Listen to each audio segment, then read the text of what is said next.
What's up, guys? What's up, guys? What's up, y'all? It's Derrick Henry here. Just wrapped up our week 1 game. Wrapped up our week 10 game. Welcome to the Rearview. What's up, guys? Cooper DeJean here. Just wrapped up our Wildcard win against the Packers. Welcome to Rearview, sponsored by Experian.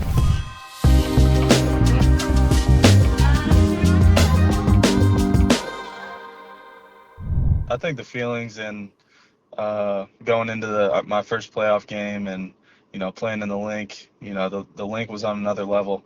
Playing at home in a playoff game, everybody seemed ready to go in the stands. Everybody, from a team aspect was ready to go. After we had rested last week, I think the guys felt fresh. Had to knock some rust off a little bit there. But I felt like the guys were ready to go. I'm excited to do it again next week. Pre-game, everybody was pretty focused and locked in. The coach said they had the same message, just to play our game. It's about us, about what we do out on the field, and just not to beat ourselves, play our game, tough, and detailed and together. That's what we preach. I think that first play, that first kickoff, start the game, being able to go down and cover against a good returner that the Packers had and make that big hit, cause a fumble, and then we were able to recover it. I think that set the momentum for the game. And it really got the fans involved early. The Linc just exploded, after that first play, and it got us started and gave us good momentum there going forward throughout the game. I think the offense, being able to go out there after we got that fumble recovery, and put points on the board, right away, it was huge for us. Obviously that touchdown play to Johan. It was great protection up front. Jalen had all kinds of time.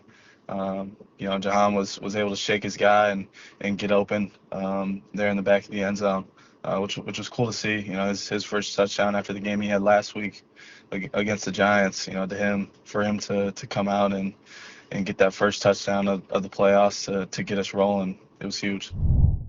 Yeah, Nolan played a huge game. He's always been a physical player for us.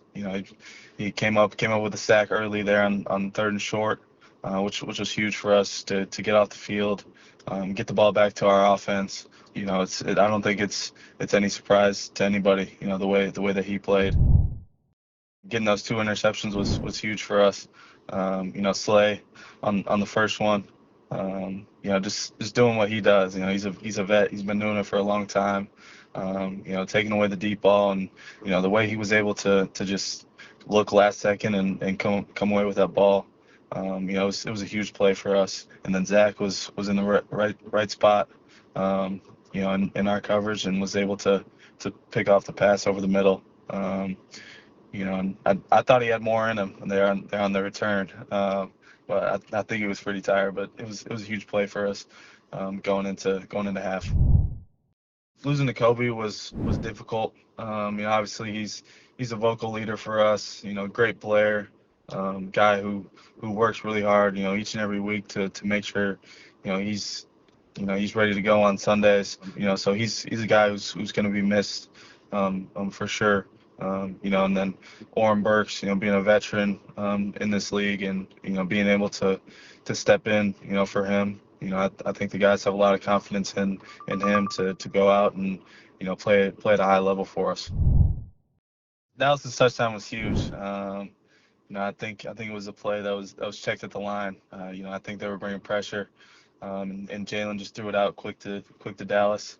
And he was able to put I think it was 3 stiff arms on the corner from Green Bay.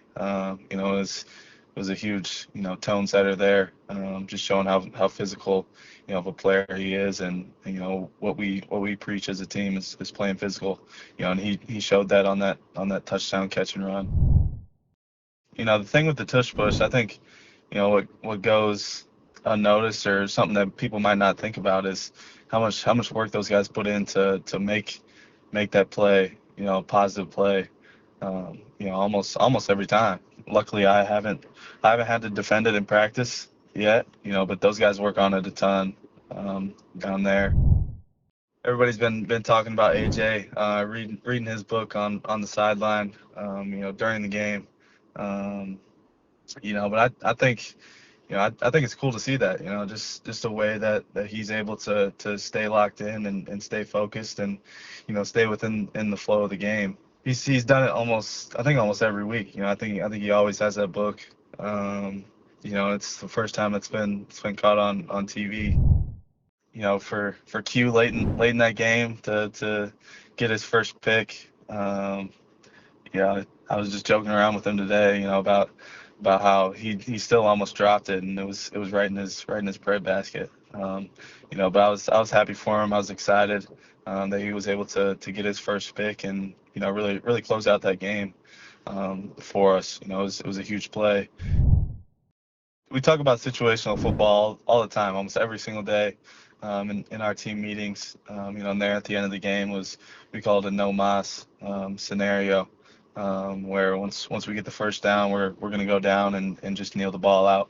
And Saquon, did that with a free path at about, I think it was 60 more yards possibly.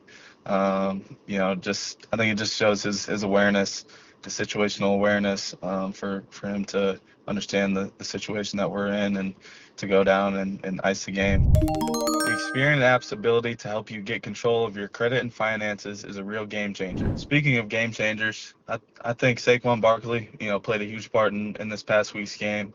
He didn't score a touchdown, but I thought he was pretty dominant in the run game.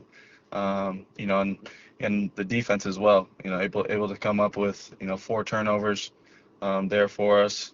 Was huge. Especially at towards the end of the half. Trying to hold them to no points going into halftime, and then at the end of the game closing it out with a pick.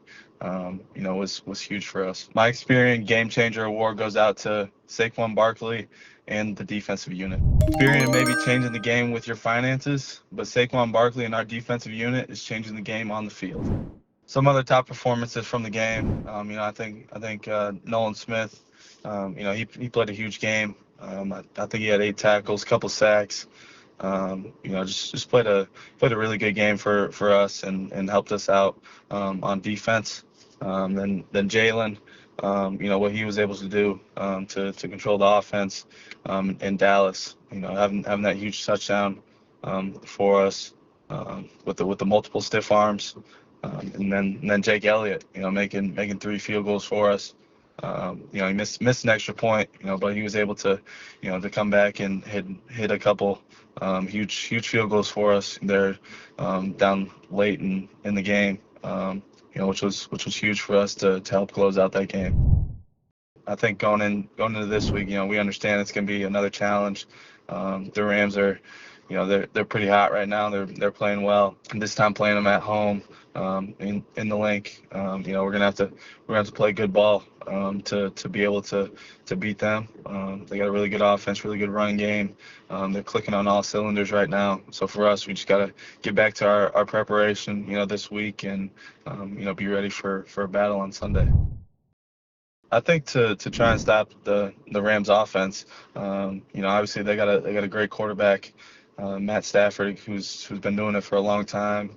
Good running back, great receivers, able to catch the ball, really well, and their ability to get open, was some of the best in the league. So I think being able to tackle is going to be huge in this game.